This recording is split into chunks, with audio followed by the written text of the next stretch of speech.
Welcome to Altus Air Force Base, home of Air Education and Training Command's 97th Airlift Wing. The reason I'm here today is to introduce you to some exciting changes taking place right here at Altus, but which will soon be seen across our command. These changes promise to pay our warfighting commands big dividends by relieving them of the technical training burdens that they've carried in a variety of forms for several decades.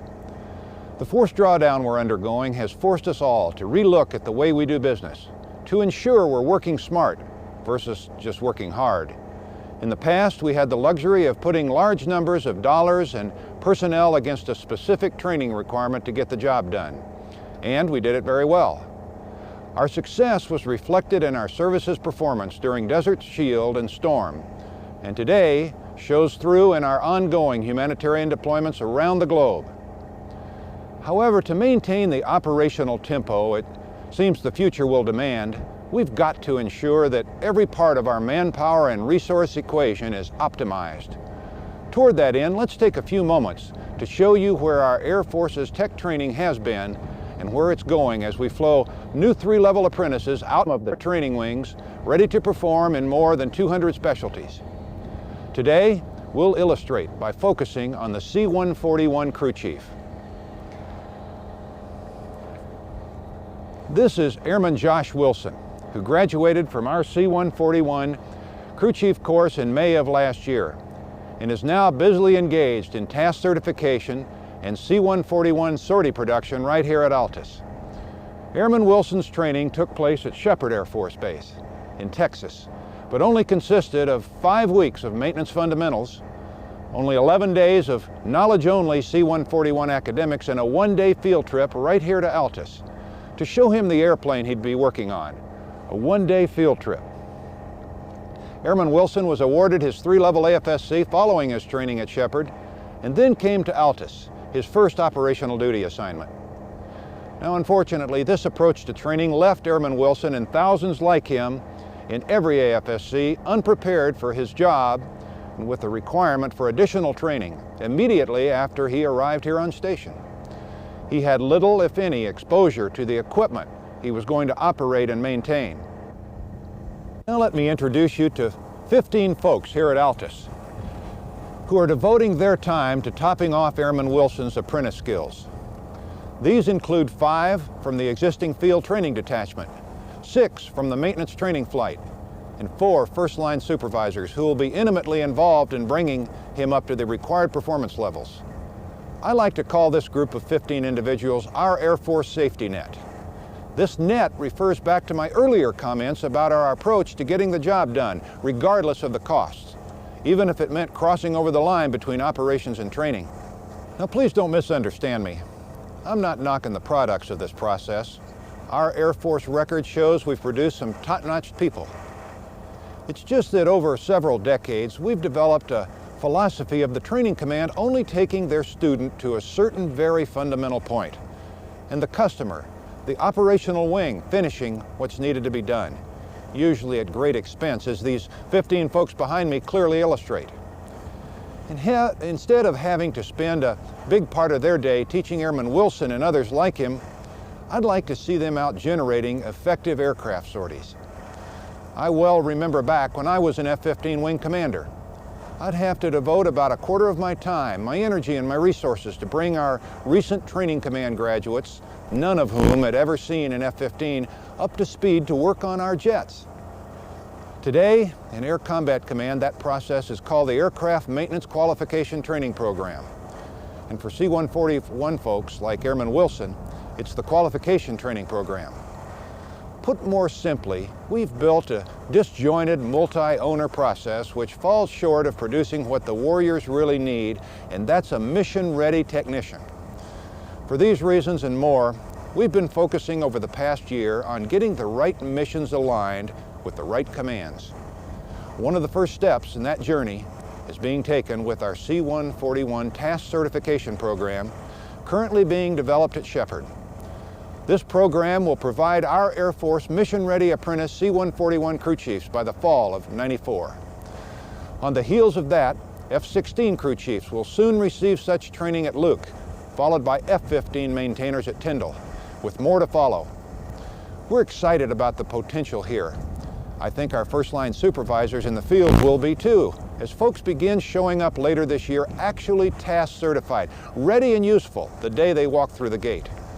I can think of no better person to tell you about this important change in the way we do business than Lieutenant Colonel Jim Cropper, commander of our 362nd Tech Training Squadron at Shepherd. Colonel Cropper's squadron, some 330 maintainers strong, will be responsible for providing you, our Air Force, with mission-ready crew chiefs. Thank you, sir. This is indeed an exciting time for technical training, a time when we are changing and improving our training philosophy. Our customers and the other major air commands are redefining the skills needed from their apprentice workforce and voicing their needs to technical training squadrons and commanders such as myself. We relish the opportunity to provide the warfighters with fully task-certified airmen, capable of performing over 100 tasks unassisted the minute they arrive at the front gate of their new duty stations. I know many of you are thinking, this comment doesn't resemble any three-level tech school graduate you've ever seen, and you're right.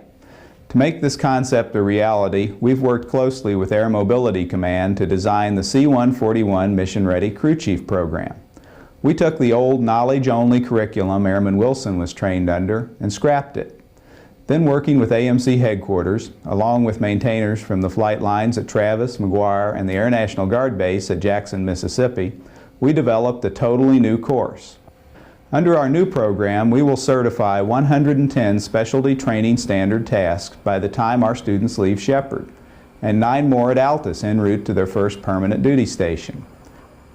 I've asked Staff Sergeant Dean Ferris, one of my C-141 instructors, to give you an overview of our new course. Our new program will take airmen right out of basic training and in just 96 days teach them how to be productive crew chiefs. This is accomplished by using a 3-phase building block approach. The first 13.5 days of training will cover maintenance fundamentals. This phase of instruction will teach skills that are needed by all Air Force crew chiefs, including hand tools, TOs, aircraft records, maintenance documentation, safety wiring, and powered and non-powered age. In addition, students will receive classes in career progression, safety, security, hazardous communication, and quality Air Force. The next phase, 12.5 days long, teaches aircraft system fundamentals.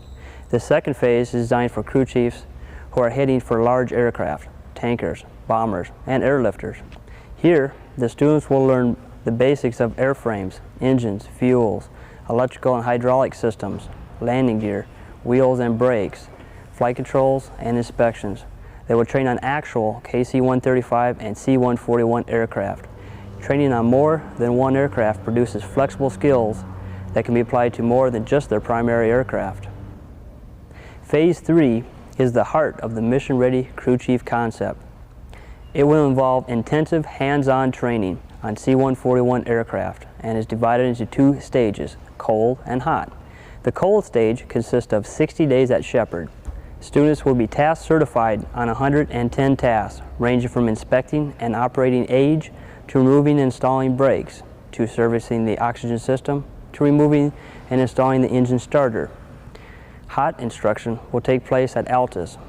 There, the student crew chiefs will undergo 10 days of training in an actual flight line environment and be certified on 9 more tasks, including pre-flight, basic post-flight, home station check, launch, recovery, refuel, and defuel. It's an ambitious program, and we're ready to get started. Thanks, Colonel Cropper and Sergeant Ferris. Now let's conclude by looking ahead to what we'll see on this same flight line by this fall. Airman Wilson's successors have been transferred in pipeline status from Shepherd to Altus and have just completed their Phase 3 hot training. They've been awarded their 3-level and are task certified in a number of key areas. They've signed in as the newest members of the Altus or Charleston or McCord or other C-141 units permanent party, ready to go to work.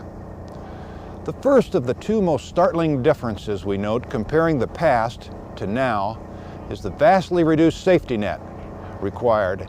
Instead of the original 15 people, only his immediate supervisor and a couple of training administrators will be required to support Airman Wilson's proficiency advancement.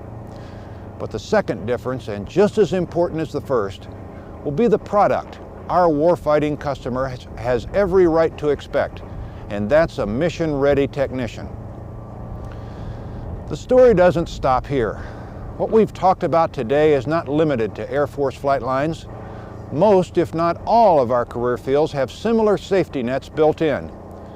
The challenge will be to shift that workload back to AETC and free our customers to fully concentrate on their primary missions, being ready to deploy, to fight if necessary, and win. Stay tuned. Our trainers are aggressively working across the playing field of other AFSCs to provide every career field with an Airman Wilson, ready to go to work on day one. Thanks, and let's all fly safe.